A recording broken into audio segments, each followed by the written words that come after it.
With respect to Syria, we believe that as a starting point, the international community must enforce the ban on chemical weapons. When I stated my willingness to order a limited strike against the Assad regime in response to the brazen use of chemical weapons, I did not do so lightly. If we cannot agree even on this, then it will show that the United Nations is incapable of enforcing the most basic of international laws. On the other hand, if we succeed, it will send a powerful message that the use of chemical weapons has no place in the 21st century, and that this body means what it says. So it's time for Russia and Iran to realize that insisting on Assad's rule will lead directly to the outcome that they fear, an increasingly violent space for extremists to operate. In the near term, America's diplomatic efforts will focus on two particular issues: Iran's pursuit of nuclear weapons and the Arab-Israeli conflict. If we can resolve the issue of Iran's nuclear program, that can serve as a major step down a long road towards a different relationship, one based on mutual interests and mutual respect.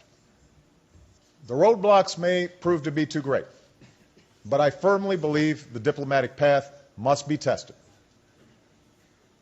For while the status quo will only deepen Iran's isolation, Iran's genuine commitment to go down a different path will be good for the region and the world.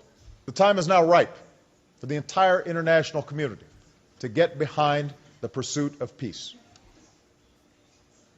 Already, Israeli and Palestinian leaders have demonstrated a willingness to take significant political risks. President Abbas has put aside efforts to shortcut the pursuit of peace and come to the negotiating table. Prime Minister Netanyahu has released Palestinian prisoners and reaffirmed his commitment to a Palestinian state.